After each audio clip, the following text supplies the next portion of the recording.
எனக்கு மிகவும் அன்பான அன்பு சகோதர சகோதரிகளே, ஒவ்வொருவரையும் பார்ப்பது அதிக மகிழ்ச்சி அடைகிறேன். கர்த்தர் நல்லவருடைய கிருபை என்றும் உள்ளது. இதுவரை நடத்தினவர் இனிமேலும் நம்மை நடத்த அவர் போதுமானவராக இருக்கிறார். கர்த்தர் நாளை ஆசீர்வதிக்கும்படிக்கு நமக்கு கொடுத்திருக்கிற உன்னதமான தீர்க்க தரிசனமான வார்த்தை என்ன என்று பார்ப்போம்.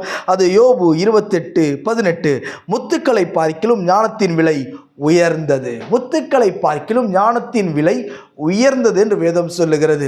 இன்றைக்கு எல்லாருக்கும் எல்லா காரியமும் செய்ய விலையுயர்ந்த பொருட்களை சம்பாதிப்பது மிகவும் சந்தோஷம்.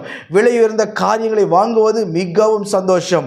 விலையுயர்ந்த காரியங்களுக்காய் சிலரை ஏமாற்றுவது அதைவிட பெரிய சந்தோஷம். ஆனால் எது விலை உயர்ந்தது என்று வேதம் சொல்லுகிறது? பரிசுத்த வேதம் சொல்லுகிறது என்ன என்று பார்ப்போம் என்று சொன்னால், முத்துக்களை பார்க்கிலும் ஞானத்தின் விலை உயர்ந்ததாம். உன்னுடைய ஞானம், நம்முடைய அறிவு, நம்முடைய புத்தி உயர்ந்ததாய் இருக்கிறது. பிரியமானவர்களே, இன்றைக்கு எல்லாம் பேசுவாங்க, எல்லாம் வாய்க்கு வந்ததெல்லாம் பேசிட்டு கடைசியில் சொல்லுவாங்க, தெரியாமல் பேசிட்டேன் பிரதர், ஜோக் அடிக்க பேசினேன் பிரதர், இன்னொருத்தர் கேலி பண்ணுறதுக்கு பேசினேன் பிரதர். அதுக்கு ஒரு பேர் ஒன்று வச்சுக்குவாங்க, தெரியாமல் பேசுகிறேன். தெரியாமல் பேசுகிறதெல்லாம் தெரிஞ்சு தான் பேசியிருப்பான். எல்லாம் பண்ணுறதெல்லாம் தெரிஞ்சு தான் பண்ணுறது. சில காரியம் சொல்லுவாங்க, டே இந்த காரியத்தை சொல்லாதரா, சொன்னால் பிரச்சனை வரும்டான்னு சொன்னாலும் வாயை திறந்து துணிகரமாக போய் பேசி ஒரு பிரச்சனையை கிரியேட் பண்ணுறது, ஞானம் இல்லாமல் செய்வது. சிலர் சொல்லுவாங்க, ஐயோ நான் ஏன் இந்த காரியத்தை செஞ்சேன்னு தெரியல, புத்தியினமான காரியத்தை செய்தேன், ஞானம் இல்லாமல் செய்து விட்டேன். குடிக்கிறவங்களை தெரியாமல் குடிச்சிட்டேன். எப்படியா தெரியாமல் குடிப்பாங்க? எப்படியா தெரியாமல் பேசுவாங்க? எப்படியா தெரியாமல் போய் நெருப்பில் கை வைக்க முடியுமா? நம்மளால் முடியவே முடியாது. மற்றதுக்கெல்லாம் ஞானம் வேலை செய்யும். இதை நான் தெரியாமல் செஞ்சிட்டேன், இதை நான் தெரியாமல் பேசிட்டேன். இல்லை பிரியமானவர்களே, ஞானம் மிக முக்கியம்.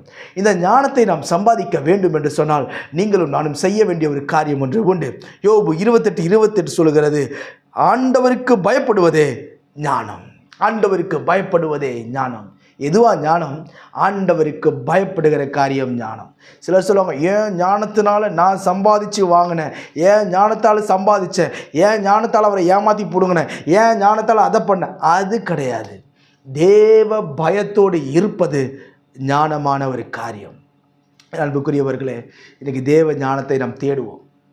ஒருவன் ஞானத்தை குறைவுள்ளவனாக இருந்தால் யாருக்கும் சம்பூர்ணமாய் கொடுக்கிற தேவனிடத்தில் கேட்க கடவன் என்று வேதம் சொல்லுகிறது. நம் ஆண்டவரிடத்தில் கேட்டு தேவ பயத்தில் நாம் நடப்போமே ஆனால் அவருடைய தெய்வீக ஞானம் நம்முடைய வாழ்க்கையில் செயல்பட்டு நம்மை சந்தோஷத்தினால் நிரப்பும் என்பதில் எந்த ஒரு சந்தேகமே இல்லை. நான் உங்களுக்கு ஜெபிக்கட்டும்.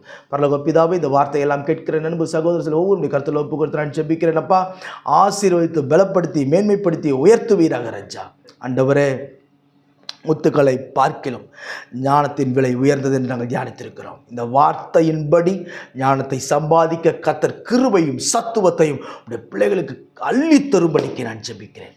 கிருபை சூழ்ந்திருக்கட்டும். இயேசுவின் நாமத்தில் ஜெபிக்கிறேன், ஜீவனுள்ள பிதாவே. ஆமேன், ஆமேன், ஆமேன். God bless you.